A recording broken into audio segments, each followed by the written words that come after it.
Visakha TDP అధ్యక్ష పీఠంపై ఆ పార్టీలో లుకలుకలైతే మొదలవుతున్నాయి. జిల్లా అధ్యక్షుడి నియామకంపై తెలుగు తమ్ముళ్ల మధ్య కొట్లాట మొదలైంది. రెండు గ్రూపులుగా మారి ఆధిపత్య పోరు కోసం కుమ్ములాటలాడుకుంటున్నారు. మేము చెప్పిందే జరగాలి, మా పంతమి నెగ్గాలి అనే ఆలోచనతో ఉన్నారని చర్చ అనేది జిల్లా రాజకీయ వర్గాల్లో జోరుగా సాగుతోంది. దీనిపై మరింత సమాచారం మా ఉత్తరాంధ్ర ఇన్ఛార్జ్ పీటర్ ప్రదీప్ అందిస్తారు. విశాఖ టీడీపీ అధ్యక్ష పీఠంపై లుకలుకలు, రెండు వర్గాలుగా చీలిపోయిన నేతలు. విశాఖ నగరంలో అధికారంలోకి కూటమి వచ్చిన తర్వాత, అధికారంలో కూటమి రాకముందు ఒక లెక్క, వచ్చిన తర్వాత మరొక లెక్క.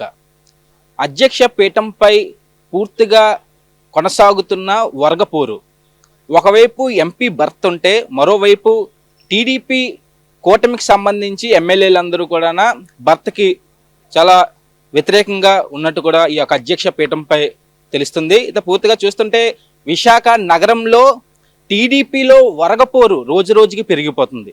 కేవలం పార్టీ మీటింగ్స్ కానీ, పార్టీ ప్రోగ్రామ్స్ ఏవైతే ఉన్నాయో అక్కడ మాత్రమే ముఖాలు చూసుకొని పలకరించుకోవడం తప్పించి, వెనకాల మాత్రం ఎవరైతే నేతలు ఉన్నారో వీళ్ళే గొయ్యలు తవ్వుకునే పరిస్థితి కనబడుతుంది.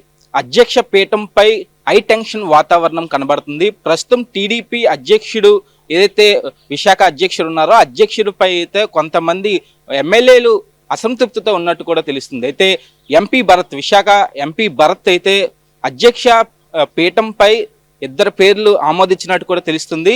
అయితే మరోవైపు ఎవరైతే ఈ యొక్క టీడీపీకి సంబంధించి ఎమ్మెల్యేలు ఉన్నారో వాళ్ళు మరొక వ్యక్తి పేరు ఈ యొక్క అధ్యక్ష పీఠంపై అయితే అనుకునే పరిస్థితి కనబడుతుంది. అయితే ఓవరాల్ గా చూస్తే కూడా ఎంపీ భరత్ ఎవరి మాట వినను, నా మాటే జరగాలి అనే ఒక ఏదైతే ఒక హోరా ఉందో దానికి మాత్రం ఎమ్మెల్యేలందరూ కూడా అసంతృప్తితో ఉన్నట్టు కూడా తెలుస్తుంది. అయితే పూర్తిగా ఎటువంటి పరంగా కూడా ఈ యొక్క అధ్యక్ష పీఠం ఎవరికి దక్కుతుంది, ఈ యొక్క అధ్యక్ష పీఠంపై ఎందుకు ఇంత లుకలుకలు, ఎంపీ భరత్ కి ఎమ్మెల్యేలకి ఎందుకు పడట్లే, సొంత పార్టీలో ఉన్న ఎమ్మెల్యేలకే ఎంపీ భరత్ చేస్తున్న ఈ యొక్క పరిపాలన ఏదైతే ఈ యొక్క ఎంపీగా కూడా ఇతను ఉన్నారో ఈ యొక్క ఎంపీ బాధ్యతలను కూడా కనీసం మర్చిపోయి కూడా ఎమ్మెల్యేలకి సహకరించట్లేదు.